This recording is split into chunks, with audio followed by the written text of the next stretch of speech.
Hello, everybody. Welcome back to Cinema Savvy. It is myself, George, joined once more by Phil and Sam for another spoiler discussion of Ahsoka. The final spoiler discussion for Ahsoka brackets, unless they're not season 2. Part 8, titled The Jedi, the Witch, and the Warlord. Sorry, we had a little chat about the point there, and that was still the most insane thing I think I saw stay at 2 a.m. Of all the episodes in the world, anyone that says they predicted this is wrong and a liar, and should never be asked to talk about Star Wars again. But yes, we are here doing spoilers. How are we all doing today? Yeah, not bad. I stayed up last night specifically, made sure I avoided spoilers at all costs, and I am very glad I did, and can't wait to just get into it with this one. Yeah, I'm good. I woke up early to watch the episode again before work. And yeah, I'm quite content about where we are. But yeah, I'm very intrigued about what's going to happen next. Absolutely, and that's something we are going to talk about today. But as always, this is a spoiler discussion.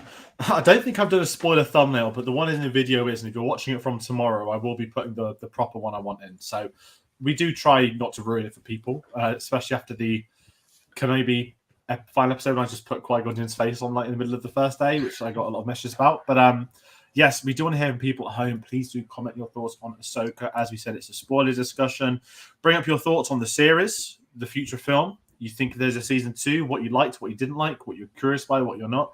We do want to get everyone's thoughts on this. And with it being the final episode of the season, we're going to probably do a bit of reflecting on that season as well. Obviously, I'm joined by Phill and Sam. We are missing a couple of others we'd love to have got on, but everybody is very busy. And we're here earlier today. It is London Film Festival week. It's going to be very early from tomorrow. So thank you all for being able to move your schedules around. We've got Carl in the comments. Vori, his thoughts found a good Ahsoka episode. It's a lackluster finale. Oh, I am kind of in the same vein. And I'll be talking about. I forgot he sent a tweet out. So Phil, you stayed up till 2 as well. I didn't message anyone at 2. I didn't know if Dave stayed up or not. I wasn't sure what the plans were, so I didn't just message it in the group. But I'm off work at the moment. I finally got some fucking annual leave. So today was my first day off. And I was like, brilliant, I'm going to stay up till 2 for the Ahsoka finale. I just sent a tweet out 1:45, quarter to 3. I was just like, not sure I'm going to sleep on it.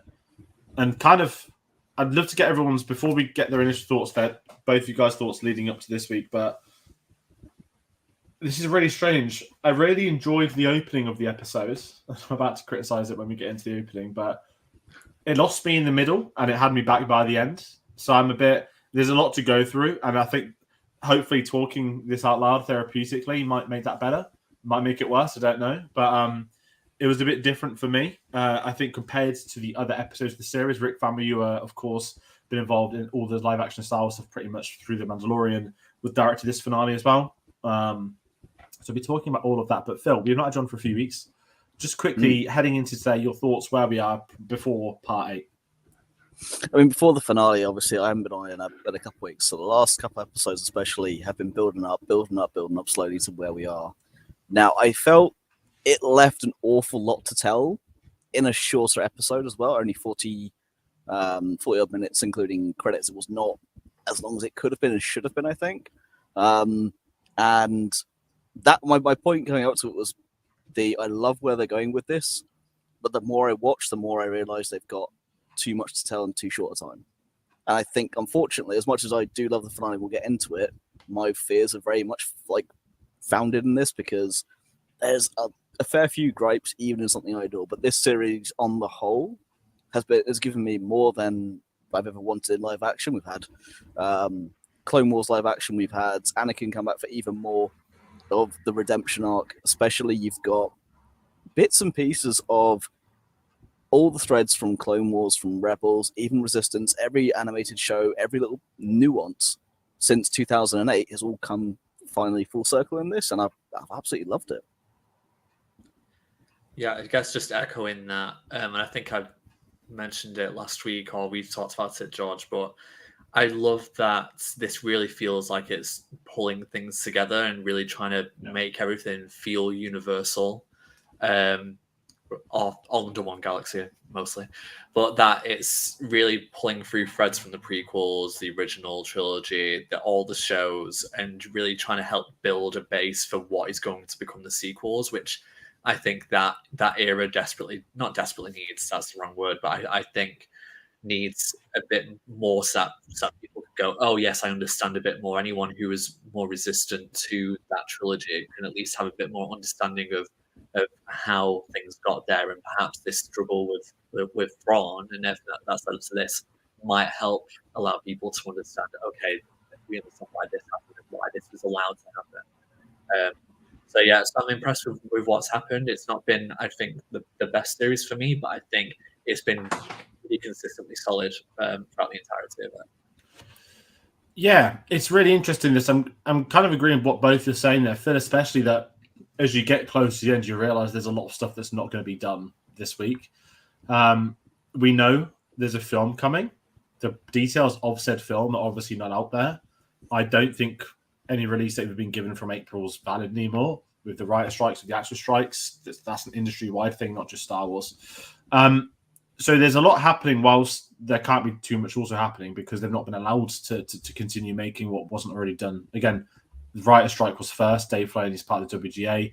No script would have been being continued with this at any point. And kind of without me jumping too far speculation-wise and what's next, because we'll do that at the end, there's no D23 till the end of next year. There's no celebration till the start, April 2025. So when there is an announcement, it will probably just be an online one on StarWars.com or on their YouTube channel. So we can't sit here and say, we've got Mandalorian coming in a few weeks. No, we don't. That was also, I think, in the script stage before the strikes kicked in. So poor Pedro Pascal, as soon as these strikes are over, suddenly you're coming to work. You're in the middle of filming Gladiator 2. You've got to do your Mandalorian season 4. You've got the Last of Us season 2. So take your pick, studios. Who's going to get him first? So very, very different things ahead. But the map plan is very curious. And again, what I'll say, for me, this is a really OCD thing. The whole series has been marketed as a mini-series to me. And this is very minor. I don't mind a cliffhanger ending. I'm absolutely fine with that. But this is not a mini-series. This can't end on this. It has to be a season 2. There are too many story points simultaneously being set up for other characters alongside the leads. You can give a cliffhanger to a lead and repair it in a different thing. But with the way that final montage happened, there's a bit too much. So I'm very curious at what announcements take place and when they do. But in the meantime, I guess we do have the series complete as a whole, which is great. And kind of kickstarting that, we'll go through the big moments as we always do. And I guess we've got to begin. Thank you, Phil, for reminding me. The opening scene was the Night Sister initiation. Poor Morgan Elsmith. I think, can't remember if it was you, Sam, that just predicted she's going to be the one that's going to clearly go by the end of the season. I can't remember who predicted that. I might have said it. What? I'm going to say something controversial. Phil, you heard me say this before in life. I've never really cared for the Night Sisters just as a concept in Star Wars. I've been very quiet on the last few weeks talking about them. I like Asajj Ventress, but that's because she's a Sith, kind of. I never cared. It's not that I'm against magic. That sounds ridiculous. I'm not the entertainer. But I'm just... When Grievous massacred them in the Clone Wars, I had that silent fist of like, yes, that's one set done that I don't have to worry about in the future. So obviously here we are. So I know they've got the fans. I know I'm in a massive minority that I don't enjoy these types of characters. And obviously where the series ends moving forward, they're going to be a big part of it. So I'm obviously just going to have to get to grips with them still being around. But I'll be really honest. I'm going to just hand over to you guys because it's just something I'm not into personally. So I didn't care for this moment. That's not any criticism of the episode. That's just me and what I found interesting and haven't across watching, the animated stuff for 15 years.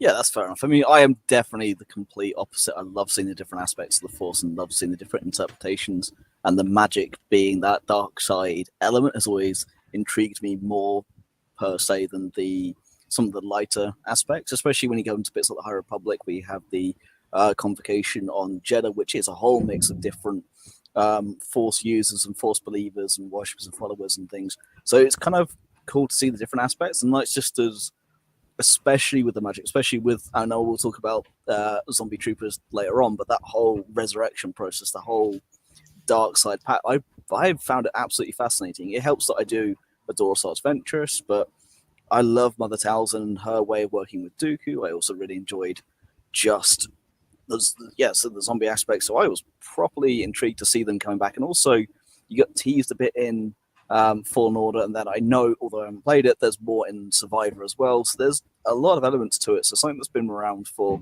quite a long time now, and to see it kind of being brought into live action properly. A lot of people complaining that, okay, even at the beginning, Morgan Elsbeth, yes, she's a Night Sister, but she's not the traditional kind of like Night Sister. There's not the the completely pale face with the markings and things, which you then get with the Great Mothers, and then to have the full-on magic type, the Blade of Towers and all the rest of it, I thought it was absolutely fantastic. So for me, yeah, no, opposite, completely opposite. I've loved it.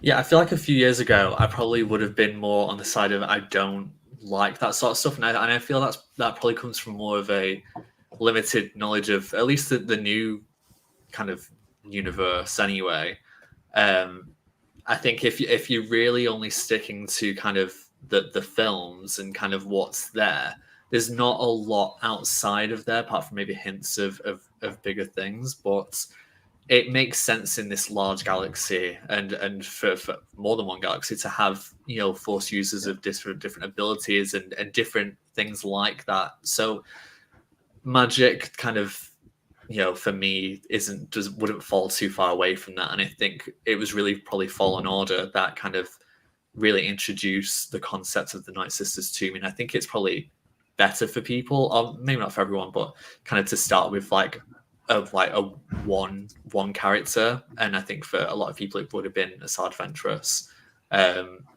But for me, for Merrin to kind of be the one who introduced and then to actually show the resurrection and how magic is used and to reference Grievous, I feel like that was a good way for me to kind of understand that. And really from there, that just makes me want more. So after recently watching the Clone Wars episodes where the Night Sisters are properly introduced, and then to see these episodes, I've only appreciated them more. I think they're a really interesting concept, the way that they work and their visuals. So to see those visuals in live action as well is excellent, and I really feel for Morgan actually. Even though I'm pretty sure that I did say that I think she was probably going to go. I feel like she was the most expendable out of all of them, especially when the other Night Sisters were introduced. It is a shame that she's been kind of this thread since Mando season 2 to Thrawn, and now she's gone. She was so easily kind of like, okay, well, you're going to stay. You're going to get these powers. You're really going to prove yourself. You're going to get these powers, and now you're going to be let go. So, bit of a shame, but I think it was great to see kind of that initiation or those powers be put upon her. I think all the Night Sisters that we've got, the Great Mothers, have been excellent. I just love them. Yeah, I mean, I do really like the performances, and I know I sort of slag them all off as a species, so technically that's space racism, but it's interesting that, and I'm kind of saying that Morgan Elsbeth, I really liked her in that Mandalorian episode, and then again, bringing her back in was a great way to bring Thrawn into it, that she was always working on something behind the scenes. It was a great way to set up the Ahsoka series. And Ahsoka, they brought back Diana Smoto as well, because her background is in stunt choreography. I don't want to sit there and say she's been wasted. I'm not saying she's been wasted at all. I think it was probably more of the, hey, we're going to get you back for a role, but it's probably not going to go past one season, which is where I've seen that sort of understanding. But yeah, it's pretty sad, isn't it? There's this sort of panic when they're like, you're going to be one of us now. And she's kind of like, I don't know if she knows if she's going to like it or not. But it's like, your past is gone. You are one of us. And I was like, oh, she had like a lovely castle in The Mandalorian. She had her own little town. So I think once the opening scene sort of went in, you kind of know, okay, she's probably going to be gone by the end of this episode today. Like, that would be the sacrificial Night Sister lamb, which it obviously ended up being, which we'll talk about. But sort of following that, I want to kind of get, before we go scene by scene, this is where I kind of am. So I said I mentioned that tweet last night. The finale had a runtime of 45 minutes. And I know that it always comes out a couple of days before, doesn't it? That the finale sort of, you can work out how long it's going to be. But I did think that's a lot to put in there. We've got Baylan Skoll, who's gone off into the distance. Shin Hati going back somewhere. Thrawn trying to get to a ship. The others trying to get to Thrawn to stop him escaping. I was very nervous by the runtime. Obviously, 2 characters pop up in the final montage, which we'll talk about when we get there. But if we sort of follow, before we get to the next action scene, I want to kind of ask you both your thoughts on the actual structure of the episode. Did you feel it was rushed, or were you great at the pacing? Because again, I know a lot of people have absolutely loved this episode today. But I just wanted to ask you both how the structure of the episode, because one thing I've thought about this series, which I really enjoyed, and this is very much like Filoni in Rebels and Clone Wars to an extent. He's very patient with storytelling. The episodes are given time to breathe. That it's not necessarily let's jump about and do this, and this today. You might spend an episode of Clone Wars, with a set group of people for 20 minutes, and the Ahsoka series has been very patient in their approach, bringing back characters, not trying to go 100 miles an hour. And maybe this is where I'm a bit lost today. I felt like this finale tried to cram in too much, like it needed. At some point, there just needed to be some breathing room. And I don't think the episode allowed that. I don't know if that's the writing, the direction, or the story. I just felt like we're going to talk about the Ezra scene on the ship first, because that's a pretty important scene. But when it's them on I almost called them wargs, sorry to Lord of the Rings thing. When it's them like, we got to get to the ship. TIE fighters. Fight through the gates and get through. It was so quick. I was like, what cliffhanger are we going to get today? Obviously, you went through all of it, but that's me jumping ahead. But I just wanted to ask you both about the pacings. We'll talk about the Ezra, Sabine, Huyang scene, because that's pretty great. But just quickly, both of you don't mind asking about that. Yeah, I said to you before it came on, I thought it was going to be too much to cram into such a short space of time. And my fears were definitely kind of realized with this. It felt, especially the first 25 minutes, it literally felt like it was scene after scene after scene after scene. There was no, as you say, no breathing room. And on top of that, it kind of felt like all the good work of all the slow building up and all the careful placing of building blocks was just, it did feel like, oh crap, we've only got 8 episodes rather than 15. Right. Even now 9. We're going to tie everything up. And it just felt that little bit, because by the time you get to the ending and you have all those various cliffhangers, it's like they really didn't have enough time to address one, let alone 4 or 5, and it was too much to do in too short a space of time. And even with that, they still did good, but it left a lot of things either half finished or something felt like something was missing. And it's a shame, because it almost undid all the good work from the previous 7 episodes. Within that, still don't get me wrong, there's still plenty of good points, and I'm not slagging the episode in the slightest. It's still fantastic. But it's one of the weaker ones. Even how much I love it, it's still one of the weaker ones. If you compare it to the World Between Worlds episode with the Clone Wars, that episode is so structured and so well laid out, and everything has a story beat. Compared to the finale, everything has a story beat, but the story beats are done in 30-second time rather than 1/8 time. It is so fast, and it's just a little bit unpolished, is what I'd say.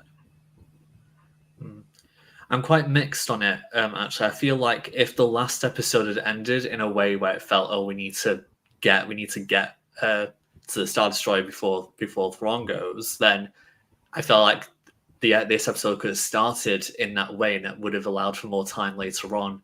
But it's like they needed the beginning of this episode to have a couple of conversations before then getting to that, and I think that's what makes it weird. Because really, if it's naturally a finale where there's a chase and there's a time limit, you would expect people to be hurrying up right there and there, but they're not. They're going at quite a brisk pace at the beginning. So I think that was probably the weakest bit for me in terms of the pacing. However, I feel like once they actually do start going and it starts moving, I feel like, right, okay, we're in it now. But I do feel like, just in general, I'm not a fan of kind of TV shows where everything's built onto the finale, at least when there's definitely going to be something afterwards. Like, I always feel like sometimes is it really necessary to do that? Sometimes I watch like old TV shows like Classic Doctor Who, for example, and the last story is just another story because it's going to continue, and it only will reach a kind of conclusion or some big crescendo when a big moment naturally happens in the story, like whether it's a doctor regenerating or someone leaving or whatever, something like that. And I feel like TV shows nowadays have a lot of tendencies, because they don't know what's going to happen next, or we need to build up to this big finale. It's going to have to be a massive arc and all of that. And I feel like with this show, at least, it has the safety net of there's definitely something that's going to happen afterwards, whether it's a movie, a second season, or both. We don't know yet properly. And I feel like I can at least be comforted knowing, okay, well, these strands that are there are going to get picked up in some shape or form anyway, or at least maybe I'm putting a bit too much faith in them, but I'm pretty certain that they will. So I'm not too displeased about where it ended up. But yeah, if it had started better, I probably would have had a better time overall. But I think they picked it up mostly. Yeah, it is interesting. Again, we've got a couple of comments we're going to bring up. Carl just found they left too many plot threads open, considering season 2 hasn't been approved. This is kind of where I am. We'll talk about the ending later with Thrawn, but I certainly have an Infinity War mindset, I call it, in respect to sort of narrative structures and two-parters and stuff. And I think it's both like a blessing and a curse, right? Like I'll happily criticize a Marvel film, like, you just killed every Marvel actor through the click of the fingers who's on a 7-picture contract. They're all coming back next year. Oh, look, everyone alive's got like a 1-picture deal left. They'll die next year. Not that that's like a snobby and arrogant attitude to have. That's how I have been like towards... And I think that's the Marvelization of, right, that it was public knowledge how many contracts an actor had, and a really good comparison is Harrison Ford in Empire Strikes Back. He hadn't signed up for a third film, so there was an ambiguous ending because no one knew if he would be in the third film. And it's different to how this series and this thing has gone, because we know there's going to be more. And I know I wasn't on the Mandalorian finale episode because I was ill, and I don't have much thoughts on that finale because I thought my genuine issue was they rushed the entire finale for Mandalorian Season 3. This is much better. This isn't rushed in comparison to that. Theirs was like, here's our 3-season arc story with this villain we built up.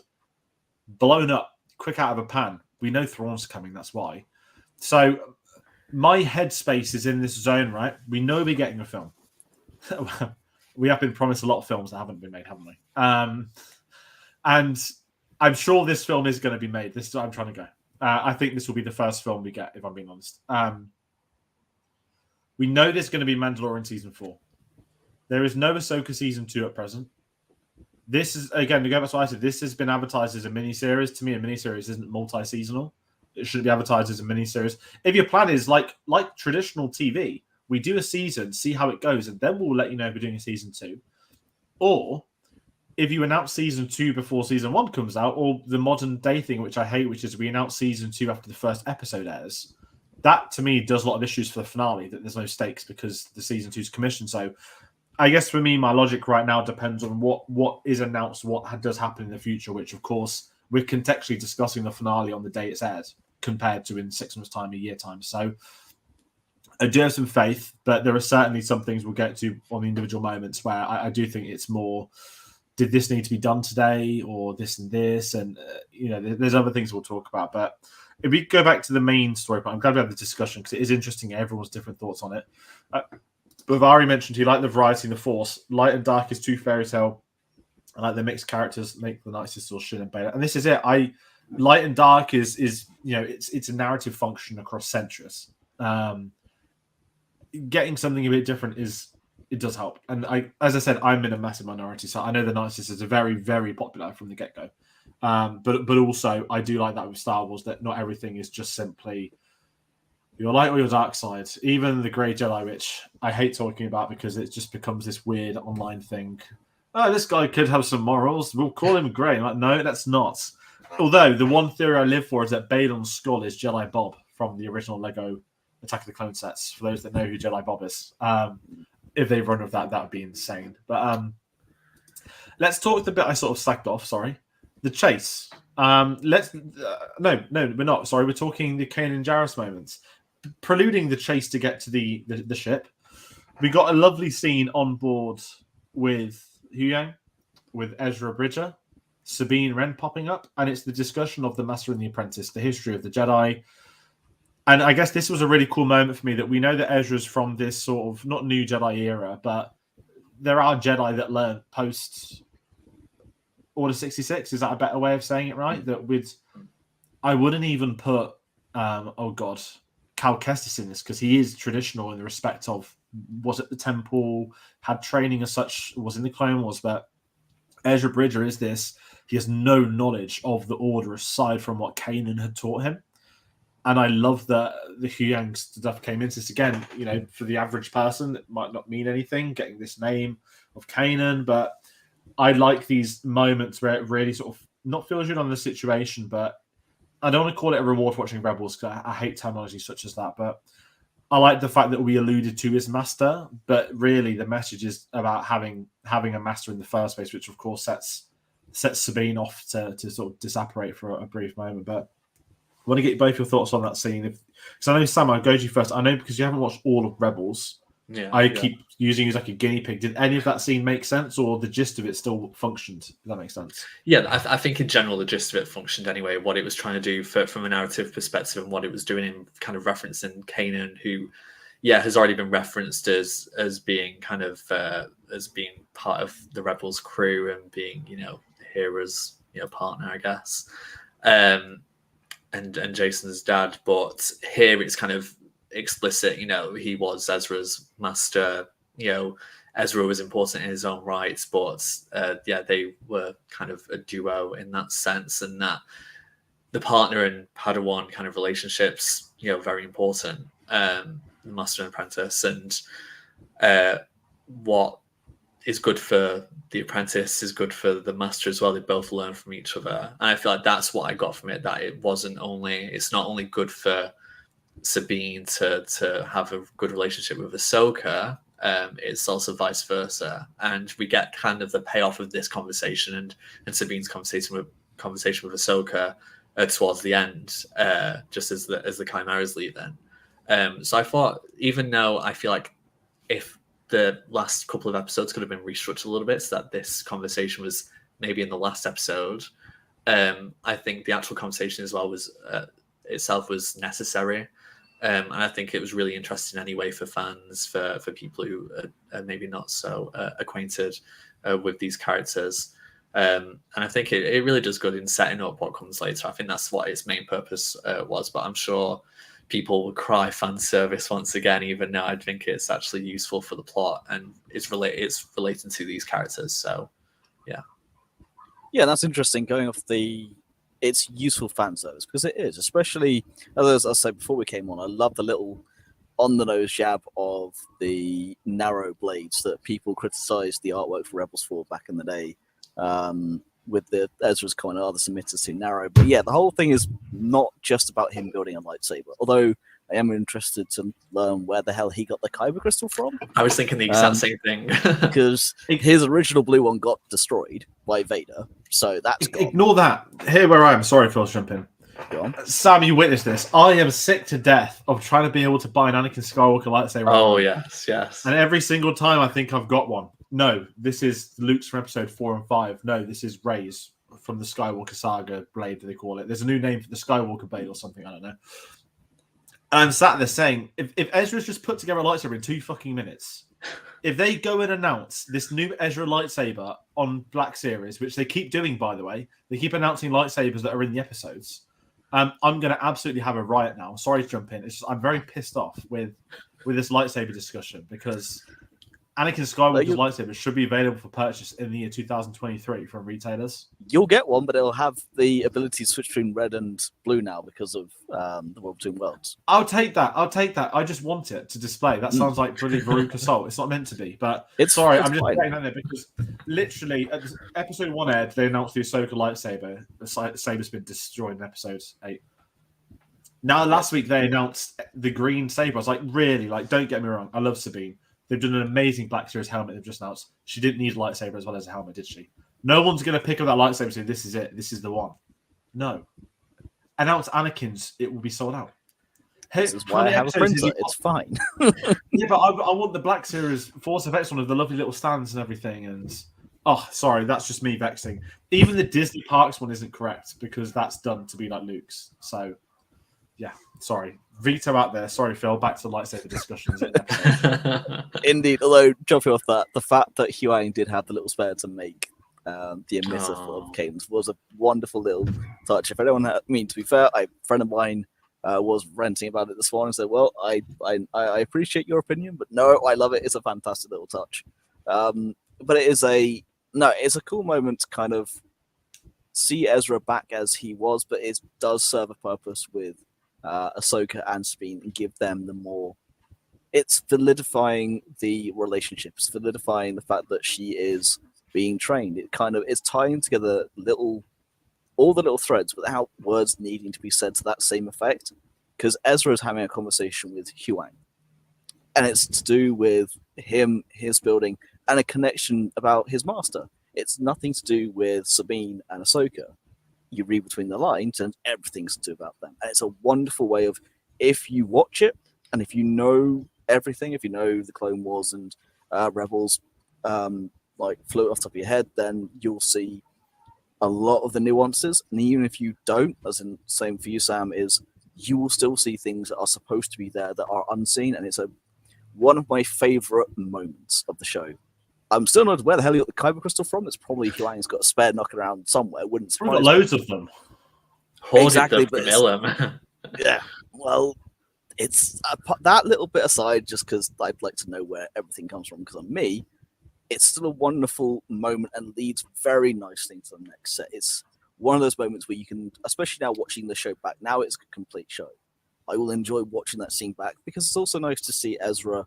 Kind of, it's that real moment of, oh yeah, this is all coming back to me, and it was, yeah, I loved it. Yeah, sorry, I'm sure we did Sam first. That's my bad. It is one of them, and I think we needed a scene that because we were reintroduced to Ezra, there'll be people that don't know who he is. And I know that one thing I see online, people keep wanting the live action Jarrus. Listen, we all know what happened in the Rebels. That's why you're not going to get him. Maybe in the future there'll be a flashback, but for the purpose of a series called Ahsoka, was it needed? No, not in these episodes. Was it important that he was spoken about at some points? Yeah, 100%. In the future, jumping to the end, we know he's with Hera. He will find out that she has a son that he didn't know about. So that's going to be its own thing down the line. And again, I really, one thing I'll say is, overall, I've really enjoyed how much they've been able to do with Ezra in a short space of time. I was very nervous about how do you take this animated character and bring it to live action. Not nervous the same way I was with Ahsoka, because to me, if I'm being honest, that was far easier to do. The most popular character, multiple animated series across different decades she'd been in. I'd never had an issue with, I never had the idea that they would struggle to do that in live action, because it seemed impossible to fail doing so. Ezra and Rebels are trickier because it was 4 seasons, of a TV series. It was in one specific era. They all had definitive endings of that series, if that makes sense. I know we're with them again now, but I think it's a lot harder to go and pick a character from a completed animated series, pull him into live action when it had been a teenager, when it was also human as well. So that again sounds space racist, I don't know. But I've really enjoyed what they've done with him and the performance that's gone with it. And there's a lot of discussion around who's going to play the live action Ezra, how's it going to be done. We had the hologram flashback where people were a bit funny about it, and I said, well, that is him when he's meant to be like 14, not him what he will be as the show airs. So I've absolutely loved the Ezra stuff, and I'm so happy being blown away by that. And as I said, I've got faith in Filoni, but it's just nice when even, I don't want to say expectations are exceeded because that sounds really arrogant, but I really didn't. I thought Ezra might go two ways as a character, and also it's the Luke Skywalker last year thing, right? We're going to bring Ezra back. He's become a villain because he's been on his own for so long. I'm like, no, like we can have a character that doesn't, because he's been off screen for a couple of years, doesn't mean he's going to, have 180'd or something. So I like how they've handled him and how he's been brought into the fold. Sorry. Yeah, Coach Trevor said the casting has been perfect for him, though. I legitimately love who they chose to play Ezra. Yeah, I've just got another quick comment. As long as I can find a logical reason in my head, I'm okay if not everything is explained or shown. This is it. And this is the way TV... I don't want to know about Marvel. This is the way it's always been, right? That not every flashback, not everything about any character ever needs to be laid out. And I appreciate that you do need some character development. But character development does not mean character biopic.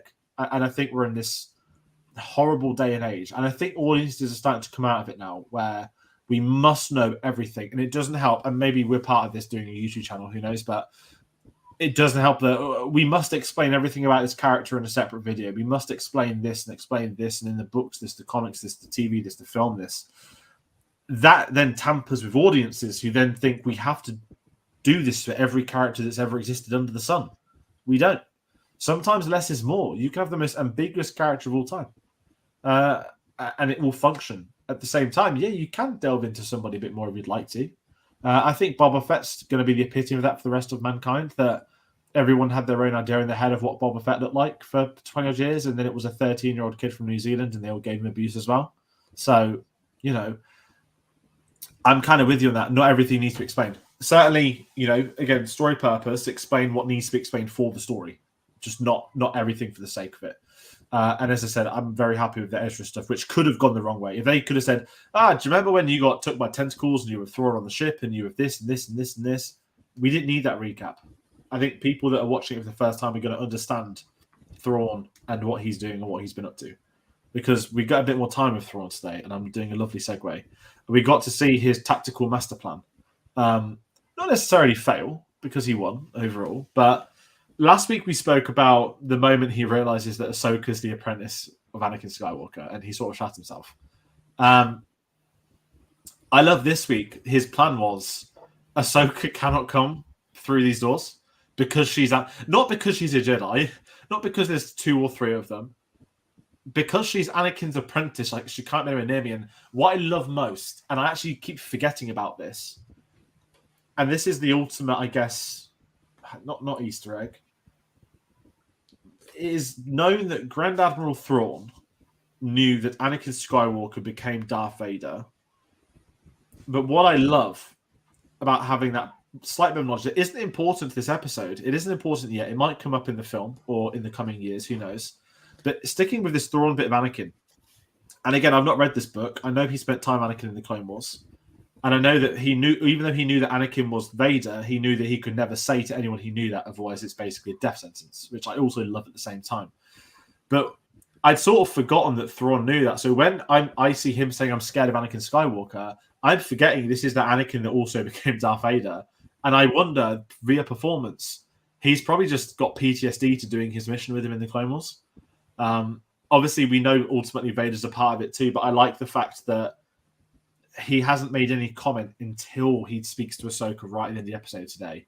And he just makes that sharp dig, doesn't he? Right to her, like, let's hope you're not that much like your master was. And that's the way to know, okay, yeah, he knew Anakin was Darth Vader. Yeah, I mean, I'm coming off the back of freshly reading both Alliances and Treason, which is the second and third book in the first Thrawn trilogy, where he does work with Anakin and Vader. And you do see a moment where he has clocked who Vader is. Vader, in turn, has clocked the fact that he knows, and puts a very not so subtle threat in of the, if you so much as breathe a word to this to anyone, you are dead in every sense of the word. And it is a very real, you know what I'm capable of, don't make me do it kind of thing. And he saw Anakin and Vader in both parts, both their cunning, their guile, and ultimately the hate and the anger and the violence that comes with that. But it's that linked with the tactical knowledge and the fact that he was very unorthodox, which of course, funny enough, so is Ahsoka. So he knows what that line is capable of and doesn't want any part of it. So it was a very, very well played. And what I love, though, more than anything, is Lars Mikkelson's facial reactions as Thrawn. Because Thrawn's a very stoic character. If you look at him dead on most of the time, he's very kind of one look and that's it. It's, you don't know what he's thinking. Look. Whereas when he realizes and when he looks to be beaten, he's pissed. And it's a slight little, the upturn of the mouth. It's a slight frown, slight subtle movements that makes me think that, yeah, Filoni had this from the start. Like, in terms of the cast, there's only one way it could have ever gone, and I'm so glad that he made that transition from the animated world into live action, and they brought Lars Mikkelsen in to play him, because I don't know if anyone else could nail both the voice and the look at the same time, whereas he can. And yeah, that whole set piece, especially the dig at the end, that's Thrawn going, okay, you may have won here, but yeah, you're stuck. I have won overall. Long live the Empire. Cut the phone. It's such a mic drop, and I love it. I feel like what I can say about Thrawn, with not like the most knowledge on him, is that I really appreciate his intelligence, and that it's so easy to spot that he is, whether it's through his, facial expressions, whether it's the way he moves, through his dialogue. There's just so much confidence there. Like, he exudes it. And so, whether he's maybe a little bit scared or not, he it feels like he's always got a plan, and based on what he's done in this show, he's always got a backup. He's always got something in his back pocket that he can use. And so to see that happen and see, okay, well, this Ahsoka and the team have got past this. Okay, we've got this. Right, I've got another plan. And even when he's like certain that he's not going to be followed, here's something else. He did it with the whales with the bombs a few episodes ago. He's done it with bombarding the monuments, I guess. At the end, there's always something where it's like, I'm going to make sure that no one can get me. And I think that's what I've loved the most about this, is that he feels like a threat because he's not been stopped yet and he continues to go on. So I find the character itself just very, very interesting, and I'm very happy that that everyone else is happy as well. That Lars Mikkelsen has made the jump to live action, because he really has been amazing in the show. What scares me most about the jump from animation to live action is not that I thought the voice would change, because it's the same actor, but the first time when he spoke, in my head, I'm like, it's Thrawn. Like, not that I couldn't see it, you could, but there was just something so. Maybe I need to be on some list or something, but he's got such a comforting voice that if I could have this voice to just, if I was at work and I'm having a really shit time and I just want to, make a comment or say something, just sort of show people, things aren't going well at the moment. If I could do it in his voice and essentially lay out like why everyone else is so fucking incompetent, that's the voice I want to be able to deliver that speech in. I know I'm probably getting too personal now, so I'm going to get out of that. But it's one of those where he's been phenomenal. And Phil, I know we had this out many years ago with Ashley Eckstein, with the Ahsoka, can she do the live action? I think it's very tricky to do this with other characters, but because Thrawn's a blue alien, that's basically, the alien is just human but blue with red eyes. It's a lot easier to do that jump. And again, what helps, and I've seen people talk about Tia Sakar, the other Rebels cast members. This sounds really horrible, and it's not my intention, so I hope this doesn't come out as bad as it sounds in my head, but I'm not going to segregate, say they're voice actors, they can't do live action. But they're fundamentally voice actors, and Tia Sakar, again, maybe this is ageism, right? She's in her 40s, so how could she play... sounds really terrible. She's in her early 40s. I can't see her playing Sabine now in her mid to late 20s. And I think that's where I am with a lot of it. I don't need every character to ever look like they did in the animated stuff. Like, I don't think Lars Mikkelsen is a spitting image of Thrawn from Rebels. But there's enough of a jump there into live action where it works, and it works beautifully. And I don't think we'd be able to get that with most of the other animated characters we get. I'm going to talk the obvious one. Like, if this happened, there'll be a meltdown. If Agent Callus comes to live action, David Oyelowo is the voice actor of that, which is still insane that David Oyelowo voices Callus, as far as I'm concerned. That's way too, not a bigger name for Star Wars, but what began as a small villain's acting role. If that was done, people would kick off because of his ethnicity and whatnot. And I'm in this mindset of,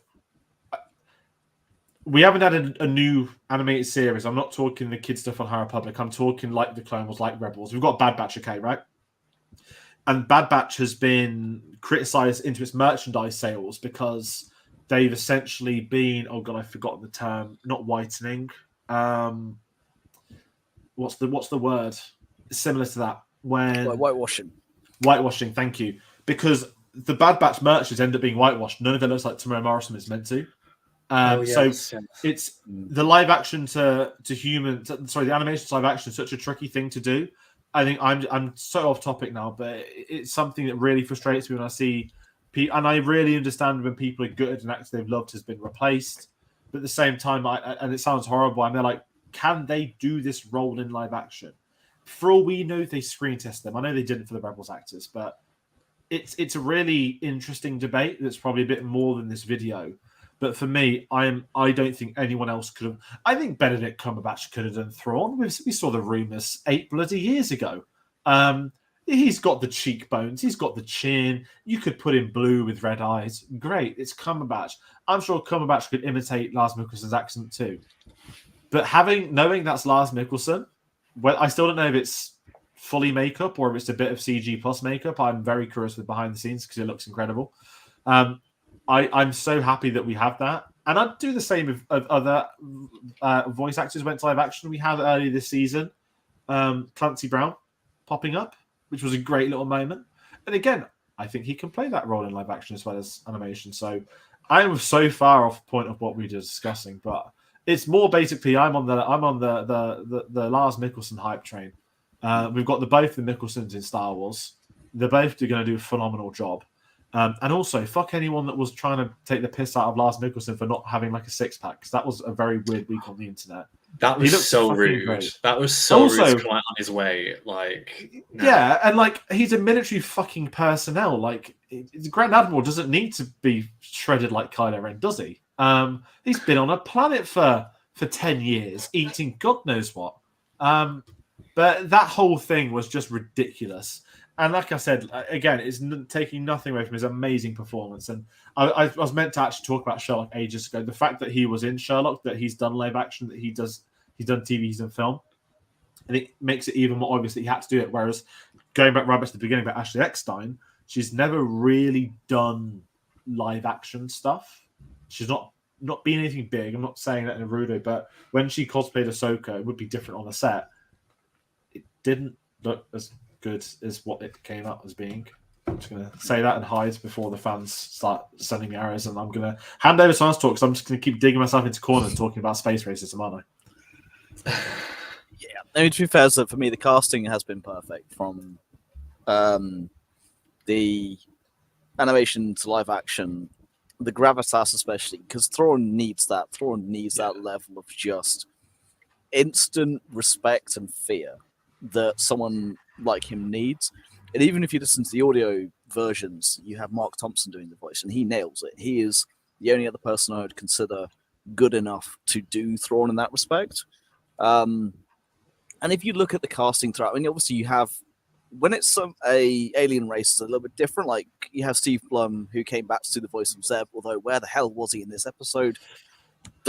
Still, I would love to have seen at least to just pop up on the fleet in the final shot. But again, you can get away with that. But yes, that transition's a little trickier. You need to have the full connection, and whether it works or it doesn't is then down to the casting. And for me, it's been perfect from the get-go. So I've been perfectly happy with it, especially then, as I said, same thing with Ezra, same thing with Sabine, same thing with Ahsoka. Those characters, Filoni especially, would have been involved more because, well, it's his baby. He knows those characters better than anyone. He's the one who wrote all the episodes for Ahsoka as well. You have to know that he is very much involved in that. And it was, couldn't agree with it more. Yeah, all I'll say is that, I think the casting overall has been very good. The shift from animation to live action, can be very tricky, and it could very easily fail. And I think as much as diehard fans would want, certain actors to continue playing roles, it's not always possible. And I think you've got to think of the general audiences who won't know who those voice actors are, and it's I think you've got to be a little bit harsh on it. It's no one's fault. It's just what's going to be best for that character in this live action role. Are they going to do it as much justice in that format? And there's more risk. So I think unless you know for sure that this is going to work, like with Lars Mikkelsen, I think you need to kind of go for not safer options, but go for with people who are kind of maybe more suited for a live action role like that, especially in this show. So I think everyone's been great. I mean, especially Ezra, I love. Although if I never have to hear him say the word home again, I'm going home, like I'm finally going home, like all of that. If I never hear that again, I'll be very happy. But because it got a bit too much for me. But I love his positivity. I love the light that he brings. It's just so refreshing to have a character from the get-go who is just so unabashedly positive and stuff. But I love nuance, and I love having characters who are conflicted, and I think especially this series shows that. But it's so good to get the other side, from complete, dark side hatred to just complete positive lightness. So I think that's my special shout out, I think. No, I'm with you on that. I've absolutely loved it. And the jump from animation to live action for him as well, like they've kept that. They haven't not remodeled the character. Like the dialogue, his traits, his persona is the same. It's developed because he's developed with age, but the core of the character is still there, which I love.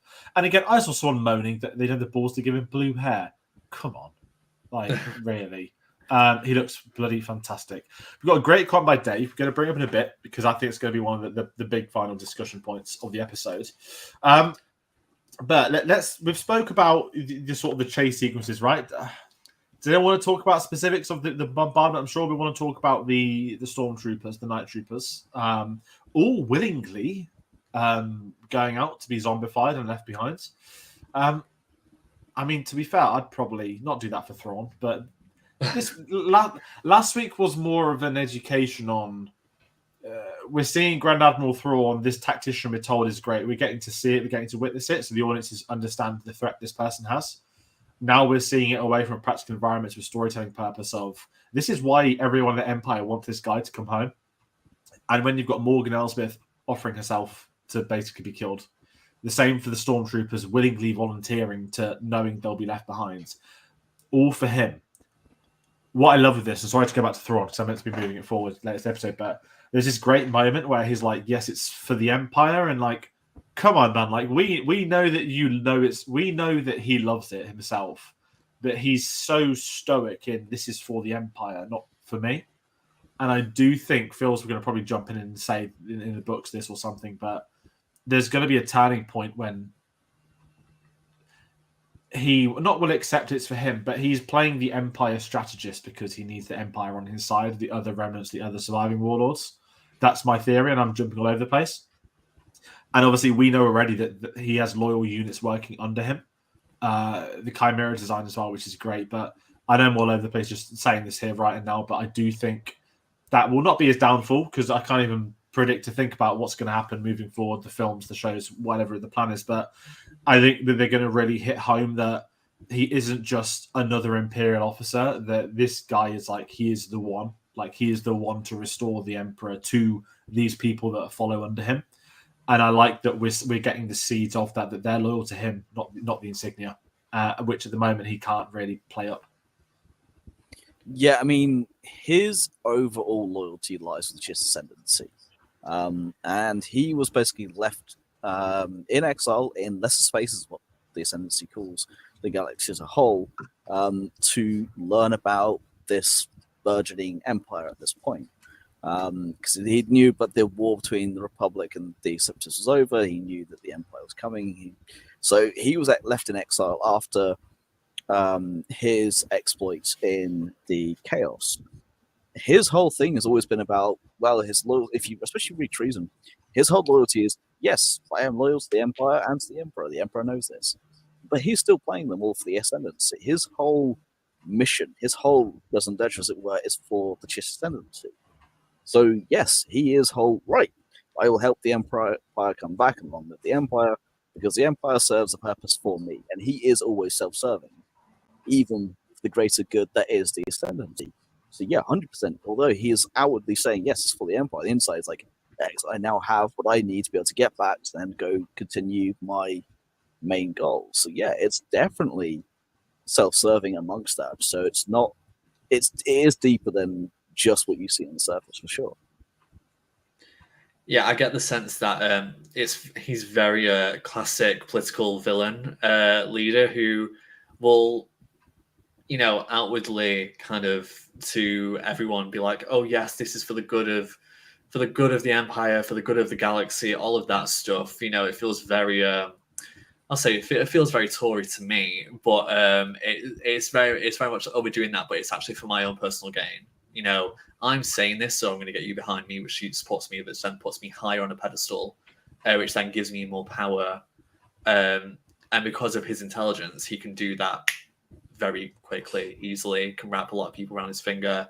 that's why he has so many people loyal to him, even though, people were surprised about how many followers he had, years after he was sent to this new galaxy, to Peridia. And then you kind of understand, we hear that it was Thrawn who woke the Night Sisters, and he has them like on his side. Like this guy, to say that he has been trapped here, comes back at the end of this episode in such a strong position to say that he's got, maybe a Star Destroyer with however many stormtroopers and 3 Night Sisters and a bunch of unknown items. It's crazy that he does so well, but his performance sells it. So he is absolutely one of the best kind of villainous characters that we've had in Star Wars, I think. Yeah, and kind of sticking with Thrawn, I know that before Celebration, when the rumors were emerging, Celebration 2016 we're going back to here, when the rumors were emerging that they're going to do Thrawn in animation, I remember there was so much outcry. And again, I'd never read the Thrawn trilogy. I will always go back to what Filoni and Lucas said. It's not canon, it's not a film or TV show. But I like the fact that Filoni sort of took his opportunity back at the origins of Disney to bring Thrawn. And okay, they're not going to do him in the film. I'll do him in the Empire and make him a new villain. And I just love the fact that not only did they never kill him off, whether this was always his intention, we'll never get an honest answer. We'll never know for sure, the people working it will, but they didn't kill Thrawn for a very specific reason in Rebels. And I do think it was that if we want to bring him back in the future, we can. The context of that, we won't know. They'll do one day. And here we are 7 years later. They've done a trilogy of books set preluding the Empire, set during Rebels. It's really interesting that now we're at this point where, again, the Anakin stuff that's brought up today, if you know he has a history of Anakin, that's great. Guess what? You might not have known that through the old Thrawn trilogy, but the modern audience might know that too. So it's really interesting that they've been able to sort of build up this character across the series. And obviously Timothy Zahn writing 2 new trilogies, Filoni involved in Rebels and this, is very exciting. And they've got organs firing with this character, and I cannot wait to see what does come next from him. We want to talk a bit about some other parts of the episode. Sorry, it's so hard not to talk about Thrawn, isn't it? We spoke about some of the action sequences. We mentioned the zombie troopers, but do you guys want to talk about anything specific? I know that Morgan Elsbeth is killed by Ahsoka. I know we have what becomes the big cliffhanger, which is Ezra makes the ship, but Ahsoka and Sabine don't. What are your thoughts on that? Because I was watching this at sort of 1:30 in the morning. I was like, fair play. Like, it would have been too easy to have everyone trapped behind. But to subconsciously choose Ezra to be the one to get out, leave the others stranded, only Ezra and Thrawn get out, whilst Sabine and Ahsoka don't. I really like this as a story point, but actually, credit to Filoni, past this story point, we get to spend time with them whilst they're trapped. It wasn't just ship takes off, cut to black, credits play. We had time. We got to see the characters' reactions to their new environments to tease what may come down the line. But I absolutely love the fact that also, and to Sabine's credit, she chose not to go to save her master. So there is something, and I've just realized I've skipped an obviously massive point. Sabine has the Force. I would love to ask your thoughts on Sabine actually having the Force, because I'll be really honest, I don't like it. But it's tricky, right? Because I don't mind it. But I didn't have this moment, which it is a moment. I know that other people will, and it's me again, but I'm just not quite sure. And again, it's what I said earlier, right? That the middle didn't do much for me this episode, but the starts and ends did. I mean, this is where I start to have gripes. So, especially with the pacing, because it felt like it was very, very quick from, okay, they need to get to the monument, to, okay, they're in the monument, now they've got zombies, now they're fighting, and now they're trying to get out, and then you have, and it was just one thing after another, which is a little bit too fast pacing for my liking to kind of pay attention to those details. And then, yeah, you do get to the ultimate reveal of, yeah, Sabine does have the Force. Now, she's worked for it. She has put the effort in to try and go, yeah, okay, I'm not as gifted as everyone else. It's taken the time to build the connection. And I'm still not 100% for it. I like the fact that she was different and didn't have the Force fully. I like the fact that, again, it's not another person who instantly just another powerful Jedi just from the off. Yeah. But not everyone needs to have the Force. And that's where I get the kind of, my gripe is, I love the character anyway. My cat is called Sabine for a reason. I loved her in Rebels. And this felt like it's another person who has the Force.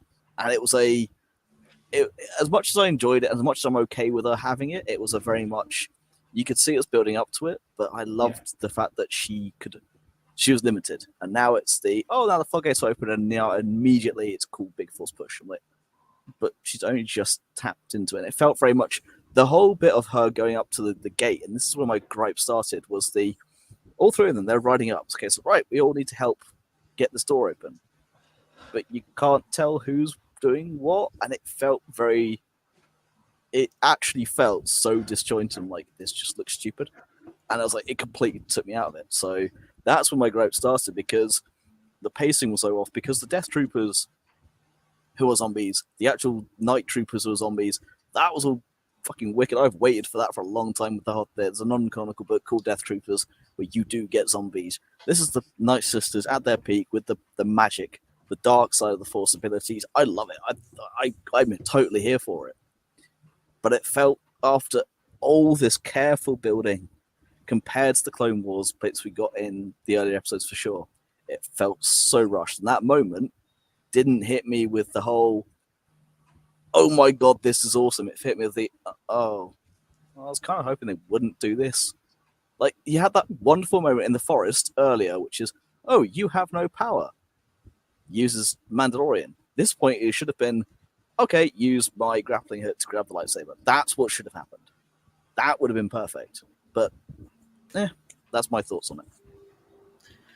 Yeah, I want to try and be, talk through this step by step, not fully deep detail, but kind of when they get, I completely take Phil's points on about the actual entry to the monument. I think that's totally fair, and something that I'll definitely, when I watch it again, I'll see if I feel the same, because I kind of think I did a bit. But I love seeing the three characters work together, Ahsoka, Ezra, and Sabine, and I love when they started fighting, I was like, oh, I love all the different color lightsabers. To me, it was like, oh, it's fun. But I feel like to have something like the Night Troopers, which to see kind of that resurrection happening in real time was so exciting. I feel like it could have been scarier. There could have been more build up and tense moments to that. So I feel like it's not a waste opportunity, because for me it still works, but I feel like it just could have been done better had it been given more time. In terms of Sabine, I really like her. I feel, and I don't know how much we get in Rebels considering my limited knowledge of it, but I just feel like she as a character needs more time. I feel like at the very beginning of the show she got a lot of time devoted to her, and that's great, but as the cast has expanded, there's less time for her, and I feel kind of similar to what you said, Phil, but a little bit opposite in some ways. I don't mind the people being kind of Force users, and that there's lots of different people who have Force abilities. It's just whether or not they actively choose to use them. And with Sabine, I don't fully know what her motivation is to be a Jedi, and I think that's my kind of flaw with her character at this point, is that I don't know. She seems so capable in what she's doing, but it feels like she's uncertain of how to use the Force with her kind of lack of training from Ahsoka. And I don't really know what her end goal is. I like that she has Force abilities and that she can use them in tandem with her being a Mandalorian, and I love seeing that combined when she uses her lightsaber and her gun at the same time. I love that, and I think it's such a different way of being a warrior or fighting someone. I love that. But yeah, I just think she needs more time. I would have liked, and I think this is where an extra episode or two either at some point would have helped to just kind of bring that out a bit more. Overall, I like the sequence, but it is very bam, bam, bam. We need to get here. We need to have Ahsoka fight Morgan. We need to get Ezra on the ship. I do kind of love that it just switched. Like, okay, Ezra and Thrawn were trapped, and now it's the other way around. But yeah, I do like where it ended. I just think maybe the way they got there could have been done a little bit differently. No, yeah, just to jump in on the back, that the one thing that then really ground my gears was the fact that Sabine was so useless that Ahsoka had to go blasters because she was better with blasters and a lightsaber, and then had the Force and then was better. It's a case of just it felt forced. Pun not intended. That's right. I've got a comment from Dave.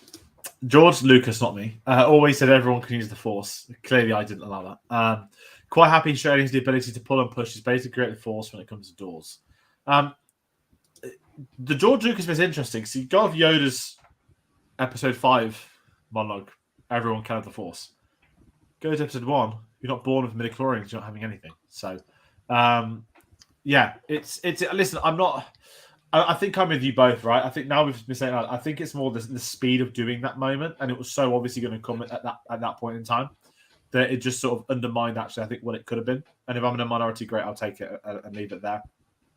By says, I'm the impression Sabine could answer the question. So we've got Carl, a great comment, because we're going to talk about one of the other endings next. What do we think is in the Hundreds case on the ship?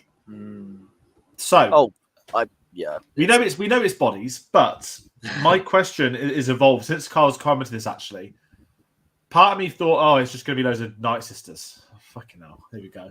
But actually, we don't know what's been on this land. We don't know what's in the catacombs. We don't know what the bodies are. I don't want to theorize too much, but I would love it if it isn't just like Night Sisters that they're going to bring them back. I would love it if there's just, I don't want to say Jedi. That's too boring. I'm very curious what they are, but I kind of want to pose it to you both. What do you think is in there? Again, it probably is Night Sisters, but I just think it seems too easy. For me, it seems too easy. I don't have any issue. The way I see it is that's going to be the start of Thrawn's army for Heir to the Empire, basically. Yeah, 100% it's Night Sisters. It is a Night Sister army in waiting. That is, he awoke them. Okay, so he awoke them. That's the term that's been used. Well, they've got caskets. It's clear. I'm loving it. I can't wait to see. What if you think it's so clear? Not that clear. What if it's not that? Well, if it's not that, then great. Again, depends what it is and how it's done. I'm still going to be here for it. But at the moment, I think it's very kind of clear. This is what it is. Yeah, and I'm the same. I guess, if I didn't feel it before, the fact that they're going to Dathomir anyway, whether or not it's to just help the Great Mothers with their power, I don't know. But it would make sense. I think if Filoni's, I love it when creators can kind of like go and not go back on themselves, but they have kind of maybe the most authority out of anyone to kind of change things that have happened in the past. That's why I respect George Lucas for what he's done with edits and stuff, because at the end of the day, as much as fans will be like, oh, it belongs to us, he's the creator. If he wanted to change his films that he made, fine, that's his prerogative. He owned the rights as well. Well, when he owned it, but like with Filoni, he was the one in working on Clone Wars when the Night Sisters, when Grievous got rid of him. But so I feel like he's got the most authority out of anyone to bring them back. So I'm curious to see how that happens. And again, I would love to know where Cal and Merrin is if they're still alive at this point. I would love to get Merrin's reaction to all of this. But no, I think it's obviously it's that. But with Peridia being the planet that it is, and where it has some other monuments there, which kind of leads to more questions than answers right now. I think anything is possible, as cheesy as that sounds. No, I can't like it. It's one of the nice little speculative questions. But I hope Filoni surprises and pulls out something totally different. Let's talk endings. Listen, we know where it's set off, right? Thrawn is on his adventures to Dathomir. Beautiful shot, though, when it comes out of hyperspace. I just love the design of the Chimera. let's talk these individual endings. So I feel politely put, we spoke about Thrawn a lot. I don't have anything else to add on his at this point. We're just talking about individual characters. We spoke about Sabine and Ahsoka being stranded, somewhat. Which, you know, I mean, I kind of want to ask you both, really, what are your thoughts on that? I know we just spoke about the, you know, we spoke more about the Ezra Thrawn side of things, but I do like that Sabine and Ahsoka are stranded together. The series is called Ahsoka. They have been the core relationship of the show, as much as we've loved talking about Thrawn, JEDI, and Baylan Skoll, which we're talking about those two very briefly. But what were your thoughts on choosing to leave them trapped? Again, I like it. I think story-wise, it might be the best thing for them at present.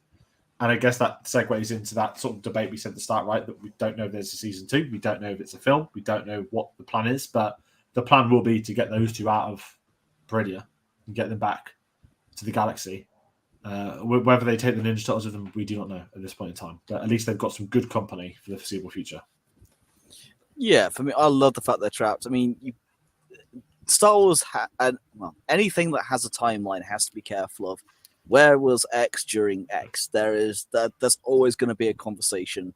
In fact, someone, my co-host of my other show, was talking about that this morning about Huang. So, okay, well, where was he when Luke was building his lightsaber? Where was he when Rey was building hers? And that kind of stuff. There's a lot of the question marks. So I like them being stranded. I also like the fact that it then leaves more peril because yes, they're open-ended, but at the same time, it's still kind of a if you never see them again. You never see them again. It's a kind of a finality of an open ending if you can get one. So I'm more than happy with that. I'm also more than happy with the same. When you see Ezra, he is brought back. People say, oh, he's been stranded.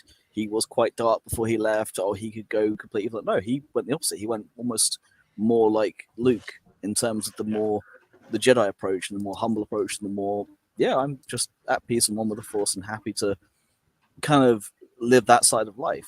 This gives Ahsoka the completeness of the, yep, okay, Thrawn's gone. I can't do anything about that. What I can do is look after my apprentice, look after the Noti.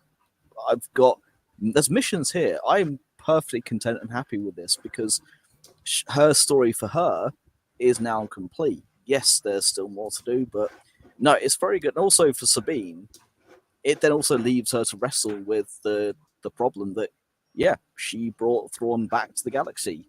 That's an issue. So it gives her the time then to go, okay, what's my purpose? What have I done? What can I do now? And they address even the treacherous part of it as well. You know what I did, and yet you're still behind me. So yeah, well, my master stood behind me when no one else would. Leading very lovely, of course, into Anakin's appearance right at the end, which was just, yeah, moment of joy. Sam, I'll let you go first before we talk about Anakin. I'm sorry. Yeah. No, that's okay. No, I mean, I don't have too much to add to that. I think it's a good idea. I think it adds peril, you know, to the overall story. I think the story, I think it's right that it's not all tied up in a bow. I think things need to be left open. Things need to be uneasy to kind of make people want to tune back in to whatever project comes next.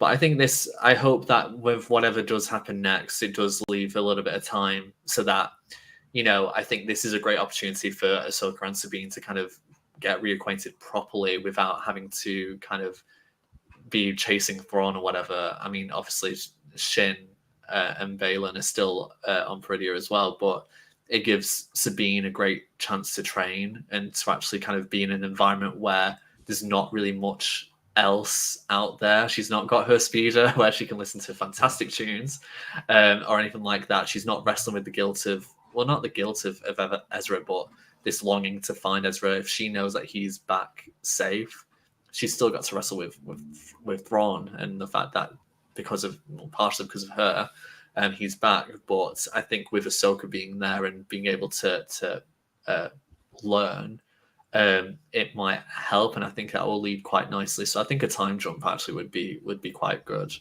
because I think that would actually help things, you know, in the main universe, the main galaxy as well, I guess, with Thrawn and kind of what he's been up to, and with Hera and Ezra and the New Republic and what they're trying to do maybe. and yeah, Anakin at the end was a really nice touch, and to actually see him as a proper Force ghost as well. I think is just lovely, and I think that really connects nicely with Return of the Jedi. To actually properly see that. Yeah, the Anakin thing, right? And this, I'm not here to slag off episode 9, I promise you. But I was very not upset, but like one of the things I found, and I could maybe actually put the sequel trilogy in this part, if I'm being honest. I think 9 was the one where it went too far. To not have Hayden appear as a Force ghost in 9, I think, is one of the worst things in Star Wars for me. And I'm trying to so hard not to be that, oh, it didn't go the way I wanted it to be, so I hate it. I just think there was a disrespect there, and that is abundantly how I believe that to be. Especially when you add in what we always talk about, right? Hayden returning Orlando 2017. Episode 8 shot in 2018. There was time. They could have done it. Could have done it. Should have done it. Don't know why they didn't. To put all the voices in at the end, I always get that. I just thought I've called it cowardice in the past, and I'm kind of there. So people, I think he's been really attacking today. This is how I talk about football things like Gareth Southgate and people that just don't deserve anyone's time or attention. And I've just never really recovered from that. And I've decided to take the ending of this because Ahsoka's arc is not done at all in the slightest, right? Yes, it's the final scene of her series, quote, miniseries, quote, should be season 2. But Anakin watching over, very much like the Clone Wars animated, when I Know Jedi leaves the Order, her walking away, Anakin Force goes watching on.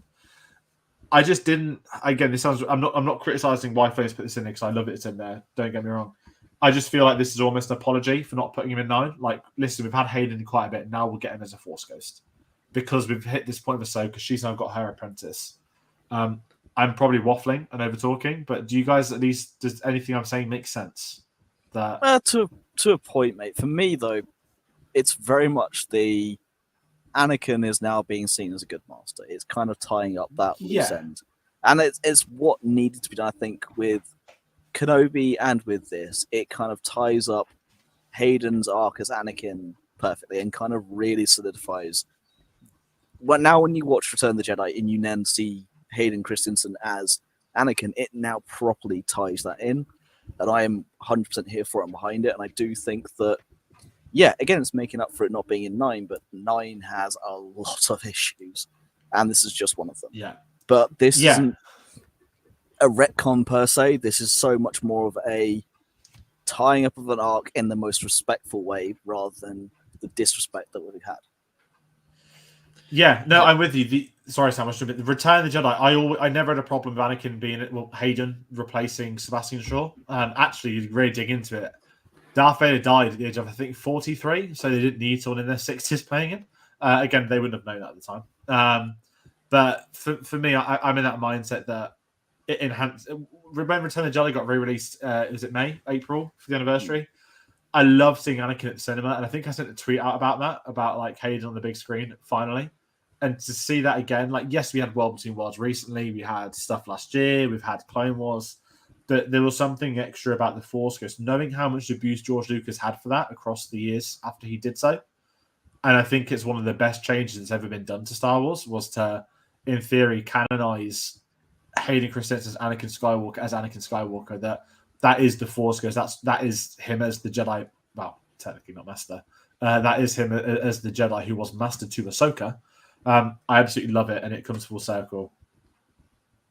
Yeah, I guess all I would say is that the episode 9 element of it, I just take out of it just because I think, like Phil said, there's a bunch of things with that film that I wouldn't even place a Hayden Christensen appearance very highly at all in my kind of wants for that film. But I think him appearing at the end of this just makes sense for this story, and I think this is when any kind of reintroduction of characters really should be done if it's in service to the story that's being told. And I think this series has really kind of showcased the importance of kind of people coming together, and especially in terms of being a Jedi, the master and the apprentice, and the strength that keeps these two together. And we see kind of the flashbacks kind of to the Clone Wars, to present time, Even Baylan and Shin, the power that they have together, they're not anymore. And I know we're going to talk about that in a moment, but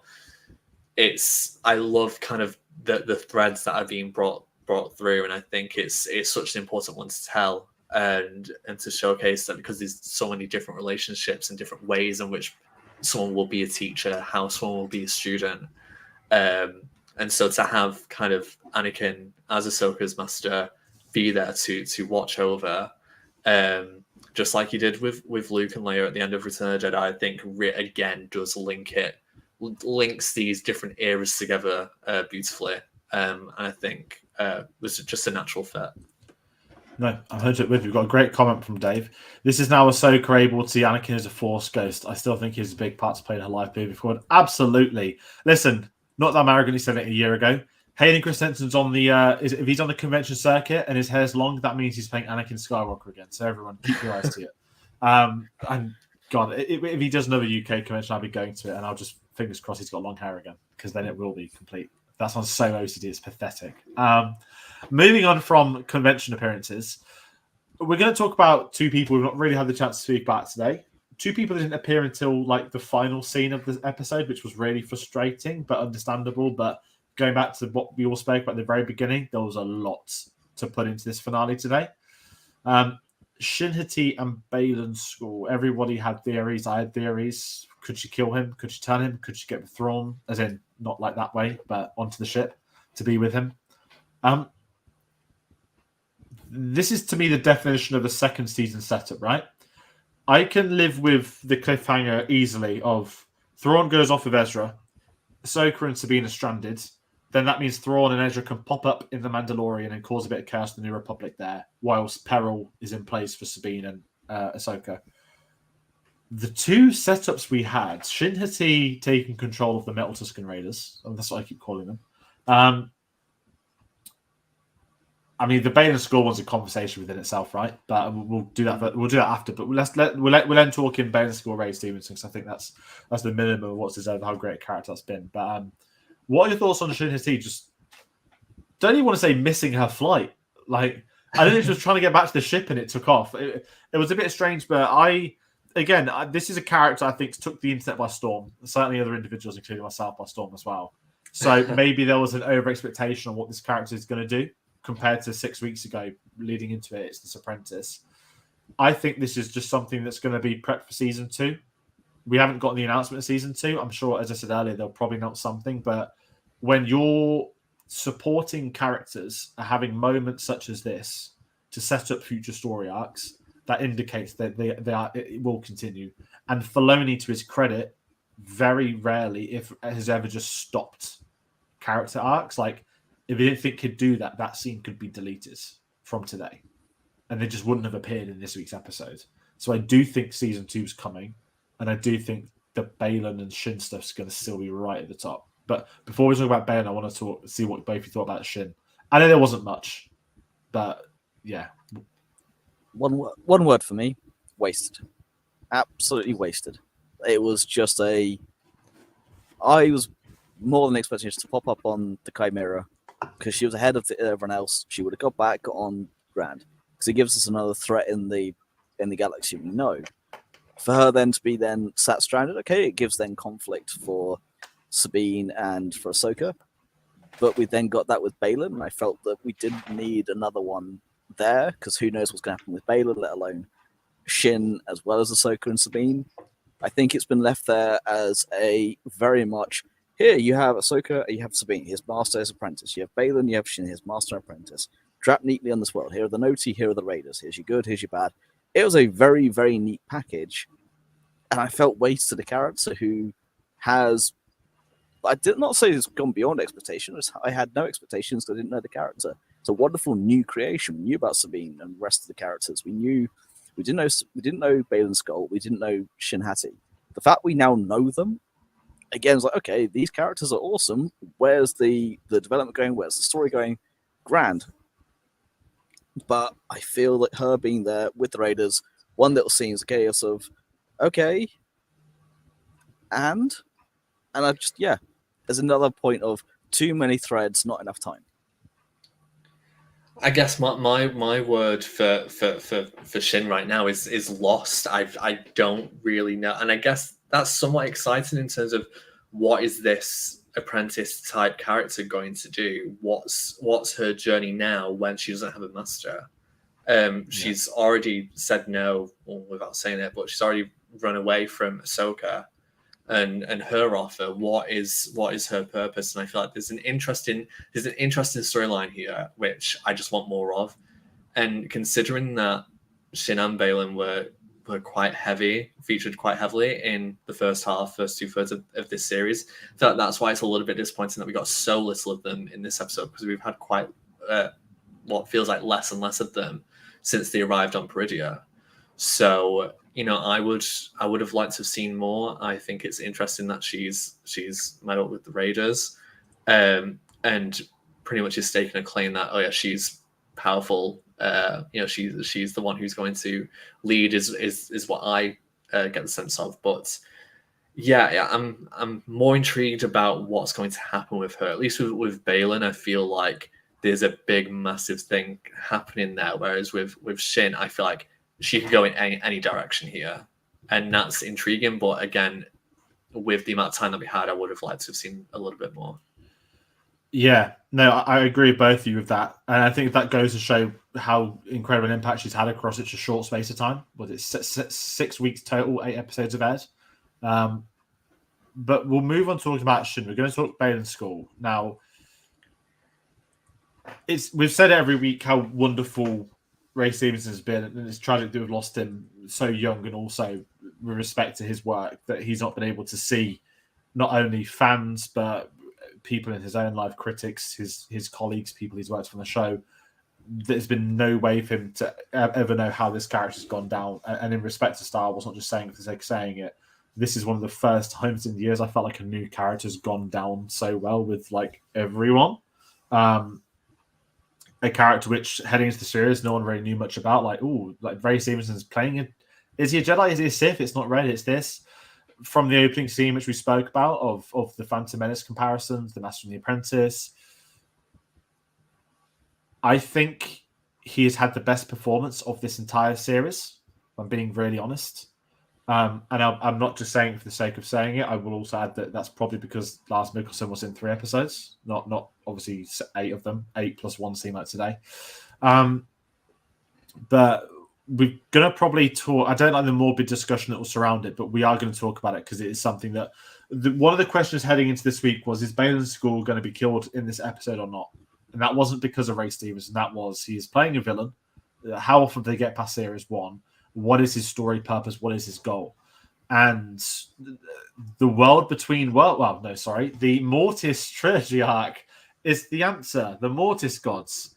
We had Dave a very long time ago in technically maybe this galaxy is not far away anymore because we're in a different galaxy now. But we're gonna be looking back at the Mortis arc, aren't we? The final shot, and I loved it. It felt very. I don't talk Lord of the Rings, but him standing on the edge of the mountain, I was like, oh, this is cool. Like, is he going to get like 5 minutes? Then you realize it's part of like a montage.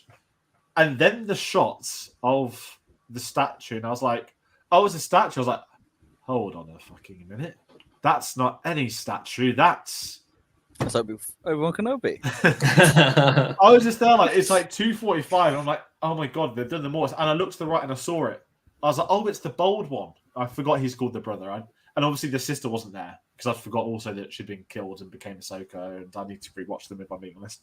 But I did not expect that, and I'll tell you what, as someone that did not like that trilogy, I absolutely loved this ending for his character. That we now know, we don't know what he's looking for still, but we now know what at least it is in connection to, which is the Mortis trilogy, which could also in theory be the World Between Worlds. They are on the door, of course, to the World Between Worlds.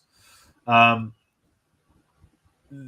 Skoll, character-wise, is here to stay. I want to ask about your thoughts on the character before we go for the recast conversation, because I think it's 2 separate entities. But I can at least say to me that Baylan Skoll has been one of the highlights purely on the basis that we knew nothing heading in, and I didn't expect to be so invested in his relationships with Shin Hati, his relationship with the Force. He's become a meme. with the I like the idea of it. I'm spotting that on like wrestling and football videos now, not just Star Wars things. So the pop culture side's going out there, but just both of your thoughts on the character and what they are setting up for him. Because again, that to me, that's the logic of season 2's happening. We don't do that final shot if it's not going to be in season 2. And I did have it as a thumbnail to do, but I've gone with Anakin. But I will bring it up in a couple of moments just so people can see, because it is the final shot we are getting of him as this character, and I just think he looks like a fucking boss. What a way to end on. Yeah. Again, we'll talk the real life side of it after, but again, so invested in a completely new character, unless he really is Jedi Bob. Yeah, I mean, do we have to talk about the Mortis gods? I can't stand them. I still can't to this day. I still don't think that gods have a place in Star Wars whatsoever. So the fact that it's still a thing is still a thing. But I'm more than intrigued. I'm more than happy with it. The character has been one of my favorites from the get-go in this show. He has been just the character himself. We'll talk about Ray Stevenson in a minute, but he himself has been probably the most intriguing. It's out of the characters we don't know, he's the one that I'm like, okay, who are you? Where are you from? What are you about? I just need more and more and more, because it's the way that's been written, let alone being portrayed, has been fantastic. I didn't understand though why he's not completely changed outfit, but he's gone all Game of Thrones in terms of like has new cloak, has lost the armor, kind of things. Like, this doesn't need. Why have you changed? Oh, forget it. It doesn't need to be a thing. But that side, no, I loved it, and I love the fact that he's still there. We knew he was going after something. What it's going to be, I have no idea, and I'm still very much intrigued. But yeah, no, throughout the show, Baylan Skoll has been the character that, out of everyone who was new, was like, yeah, this is cool. I want more. Baylan's been kind of like this endless mystery. Like, there's always from the get-go, there's been something, and you've just wanted to know more. Which everyone said that the performance has been fantastic. It's an absolute massive shame. It's gutting in every sense that that Ray Stevenson passed, and that he's not been able to actually see his performance and actually see the appreciation and potentially even follow up this performance. So, but I mean, he has been, you're right, George, like one of the best performances of the series, and a well written character with so much story there, which again adds to that sense of, oh god, like it's such a shame, because obviously the main thing here is that someone has passed, and that is a terrible thing, but in the sense of this story, which is less important than that, of course, but it's also a massive shame because it's ended on such a cliffhanger for him. And when I saw that shot at the end, I didn't actually take in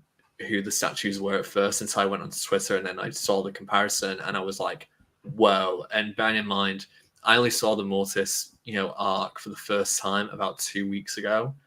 I was vaguely aware of it, but I didn't really know what it was. And so I was like, okay, this is very, very different, not expected for Star Wars from my point of view. I don't know if I do like it properly or not, but I think the concept is just interesting enough that's what's going to keep me hooked, whether or not I actually like it within this universe. But yeah, I've read a couple of theories, nothing too much, but we know that there's a father, there's a son, there's a daughter. Is it the mother? And I've read a little bit about the Legends kind of concept that was there with her. So I think that could be an interesting route to go down. But yeah, I think it's a fantastic final shot for Baylan, and I think he really ends with kind of people. If people aren't that interested in the rest of the characters, then I mean, there's definitely one character to follow. If it's not Ahsoka, then it's Baylan. Also, kind of with that too, like we're all talking Mortis, right? If you're the general audience who have not watched Clone Wars, Rebels, or don't care in the slightest, that's just a character looking out on a statue from Mount Rushmore. Yeah, and there's nothing wrong with that, because it doesn't that is the definition of like Easter egg. That if you know, you know. If you don't, it doesn't affect it because it keeps that character in the game of chess for the season moving forward. And that's the sort of reference that references should be, because we know it means a bit more than it is right now. It's pointing somewhere, and he's looking where it's pointing. But at the same time, it is not a be-all and end-all. Nothing could ever come from it, which could sort of segue into the next stage, which I guess we've got to talk about. We've got a great comment by Bavari. For me, they're not gods. They're being so advanced that normal people see them as gods. So quite like that. That's a great little analogy. Dave, do we think it was more of a shot of Baylan, and this has been left out, sort of getting closer to Mortis? They have to make a decision how they move the story on. I agree to a point. I'm just double checking everything that before we talk about the Ray Stevenson stuff. Bear with me one moment. Okay, we are good to go. So, Carl has put, who would you recast for Baylan? Russell Crowe is his pick. Before I go ask you both for recast, I think my thoughts on the recast is now we know his character is alive. There is a story in play. I am more than it sounds tricky because obviously there's more to Star Wars than this. In the context of the series, we lost Michael Gambon last week, who obviously most people will know as Dumbledore, aside from his like incredible career outside of Harry Potter. And not thinking of Michael Gambon only, but when I was a kid, I remember hearing on the news that Dumbledore died.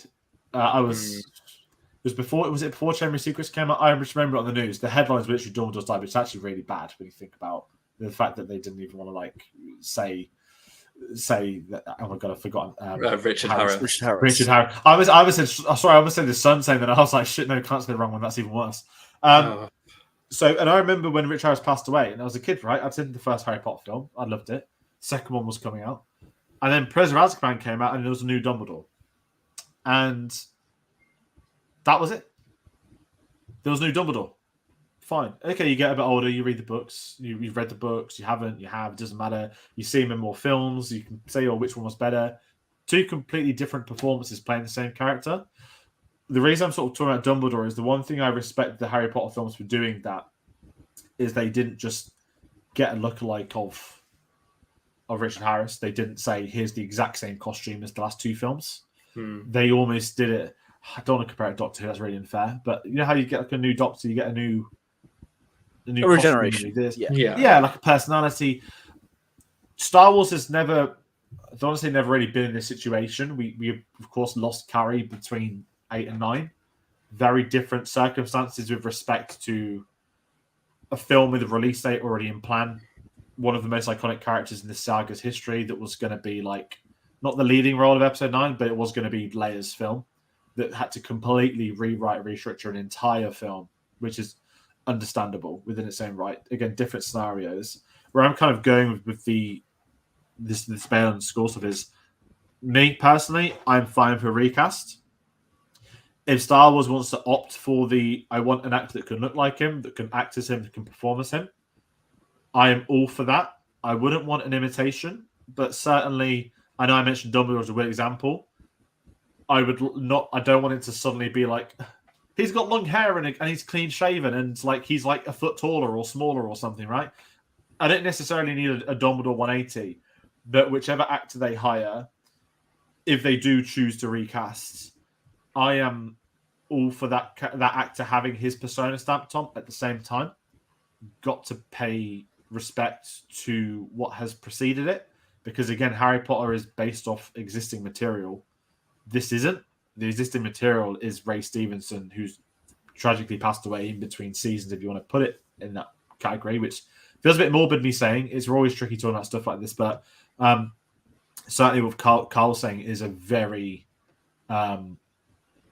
it's going to be as big a talking point, I think, online and for the series as what's going to happen with a season 2 with Thrawn's film, because this is a character that everybody's gravitated towards so quickly, so suddenly, and it's been amazing seeing these performances week in, week out, as heartbreaking it is to see these, knowing we've got one more episode with Ray Stevenson's Baylan Skoll. So to answer the question, I've seen Russell Crowe's name popped up. I've seen Gerard Butler's name popped up. I'll be really honest, I can't think at the top of my head an actor I'd love to see.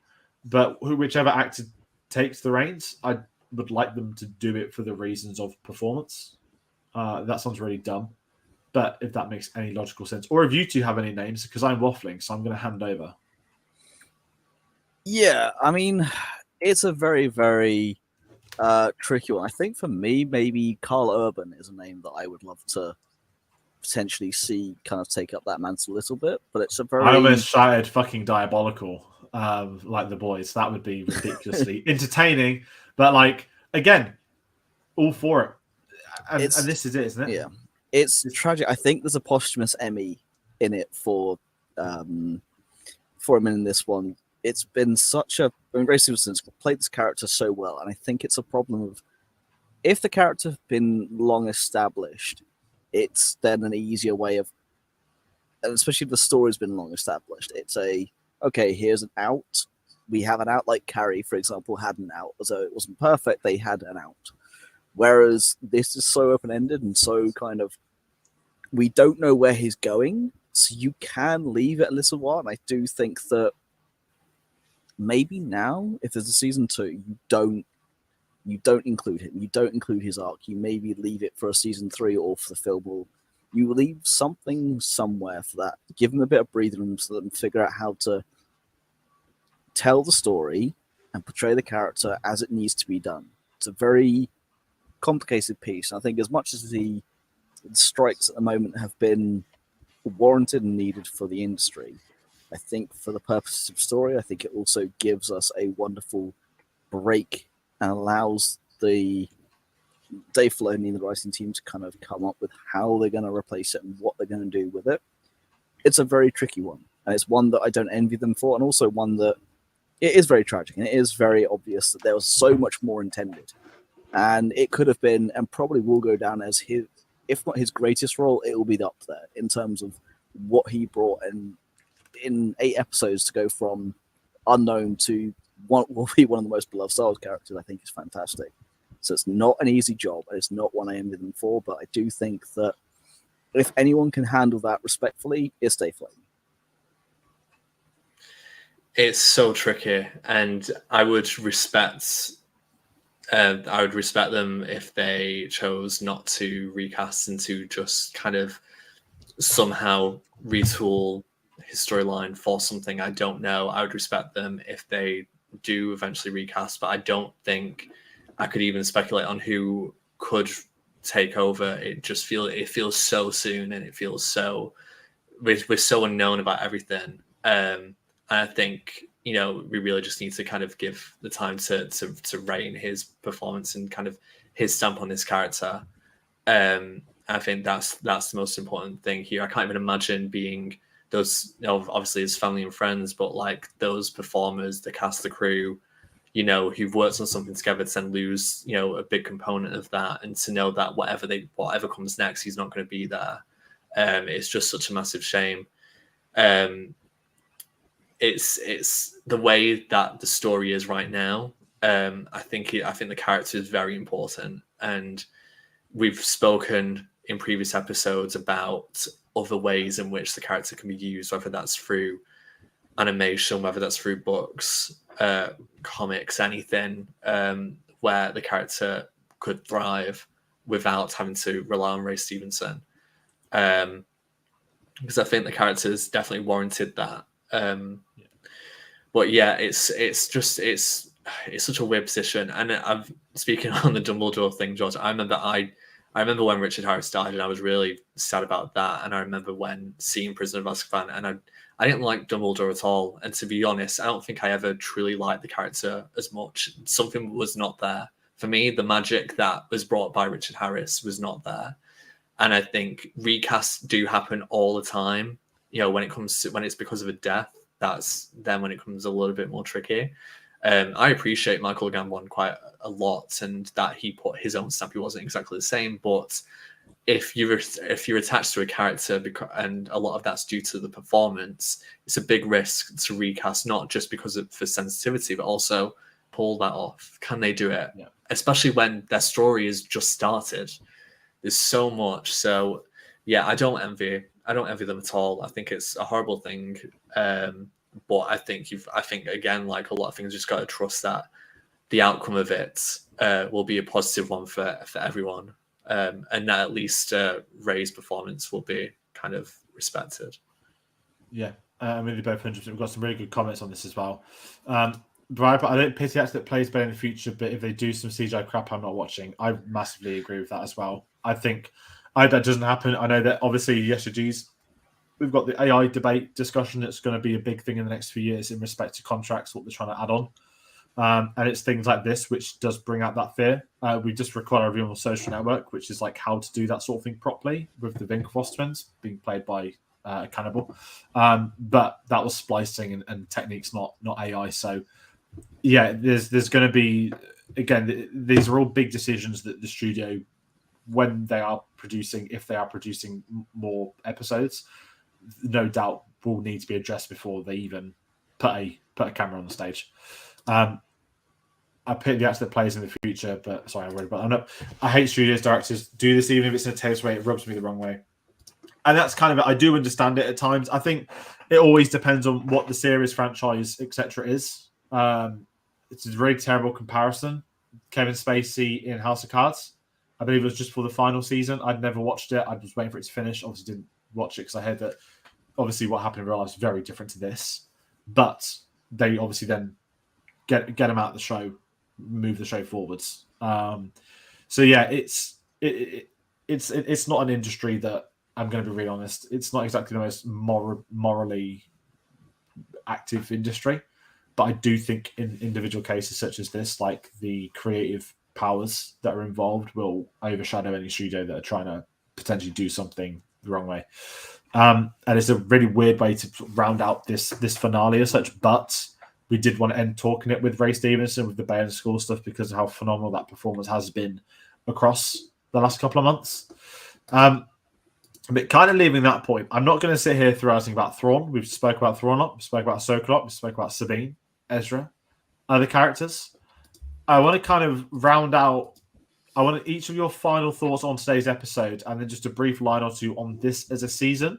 The reason it's going to be a bit calmer than normal is that there may be another video in the coming weeks. Probably not during the film festival, but maybe after.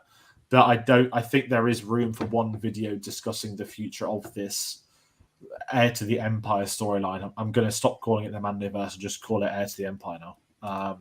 But Phil, final thoughts before we round out. Finale was a bit rushed, but on the whole, I think this has probably been, for me, I put it in my top 3 of things that have done since Disney have taken over Star Wars. I've eaten a lot of humble pie over the years since 2012. I just said, I don't want that Disney castle anywhere near my precious Star Wars logo. I've eaten a lot of humble pie since then, and I've been very happy to admit I was wrong in so many good regards because of who they entrusted it to. For me, it goes Kenobi, Ahsoka, and then it's a mix of Andor or Mando in terms of the live action shows, and even in Star Wars in general, the TV shows. I still put Kenobi, Rebels, Clone Wars, and Ahsoka in that top 5 era. It's all kind of, it's up there. This show has been from start to finish one of the best, I think, purely also because it's been one vision. It's been Filoni the entire way that I think has just solidified it as being a really coherent, great story from start to finish. I mean, we've had it with Mando and other bits and pieces. You've seen many different people have their bits of the pie. Kenobi and Ahsoka work because it's one person's visions from start to finish. It's what the sequel trilogy suffered from being the split visions, whereas this has been start to finish one person. And for me, yes, I may have my gripes. Nothing in the world is perfect. For me, love it. I put it up there as one of the best. And I have to say that the casting especially, and so just to round off the Ray Stevenson part, has been on point for this. I think it's been absolutely spot on for each individual character. And as much as it is a shame that we're not going to see him going forward, I do put this as my favorite Ray Stevenson performance for sure. Yeah, I mean, it's been a great series overall. This episode, whilst some pacing issues, perhaps I think still gave me what I wanted. Maybe not the products that I would have envisioned, but I got what I needed from it. The series itself, is, like I said, consistent. I think it's maybe not for me as consistent as Andor, which I think was so consistently good throughout the entirety of it for me.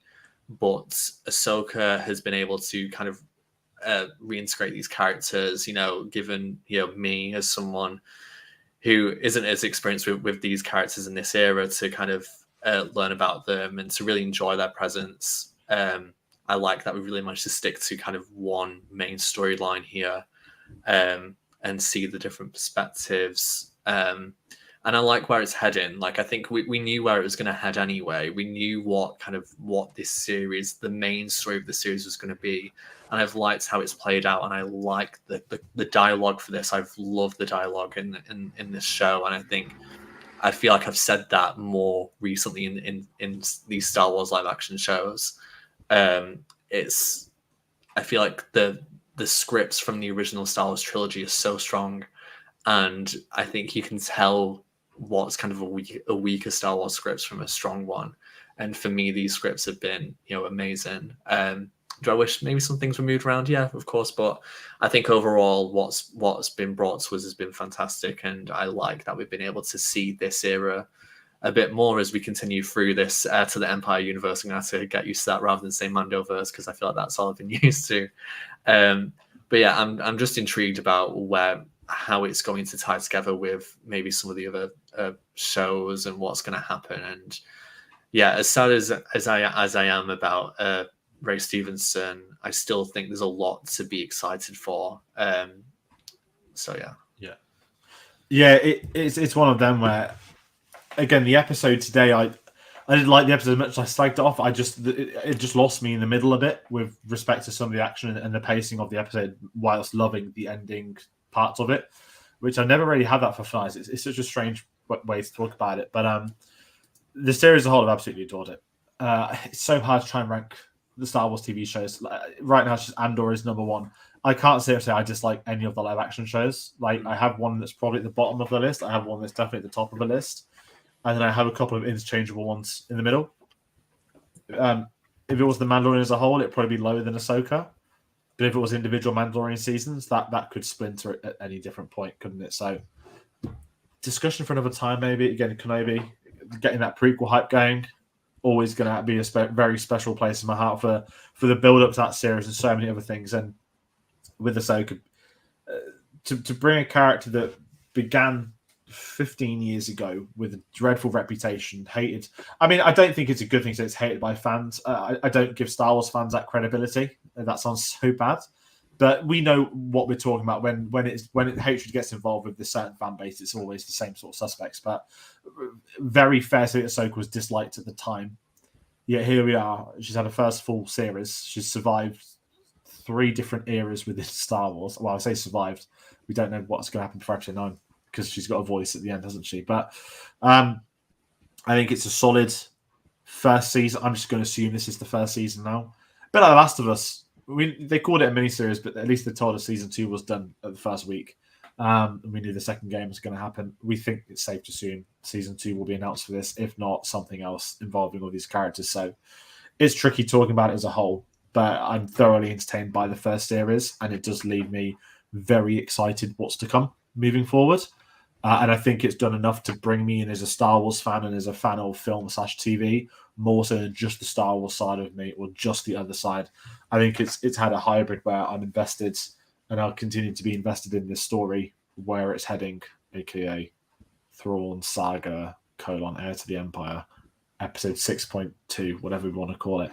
But listen, we won't be doing these episodes for everybody who's been commenting along and yourselves that have been jumping on the stream. So I'm going to round this out. I'm going to ask everybody once again for their thoughts on Ahsoka. So if you're watching it not live, you're watching it later on, do let us know your thoughts. Again, we appreciate anyone that is watching. We're just under the 2-hour mark. I think this is the longest episode of the series so far. So glad we started this early because I've got to be up in a couple of hours for something.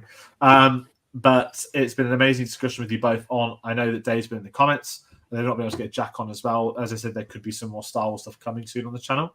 So when we know what that is, we'll update you. We'll let you know what that is going to be. And if you want to get us on social media, you can do so, linktree.com/cinemasavvy. I don't really know how to outro past this point. to the pair of you, thank you both for coming on. Phil, any final words before we move along? Same for you, Sam. No, all good. Just happy to be back chatting Star Wars and looking forward to the break between now and next year, because it's going to be a long time before we then get Skeleton Crew, Acolyte, Mando. There's a lot to come, but it's going to be a while. I keep forgetting so. Skeleton Crew's a thing. Of course it is. Maybe January if we're lucky. Who knows? Yeah. Are we really looking forward to it? I don't know. I'm not going to be mean. It's Stranger Things in space, so I'll be watching it because it's Star Wars. But when the Acolyte drops, we will be there. We will be there. But listen, that's going to round out. There's a lot more Star Wars stuff to look out for. So any updates, get us on our social media. Thank you all for watching, for support across the series. It means a lot, and we'll see you on the next one. Take care.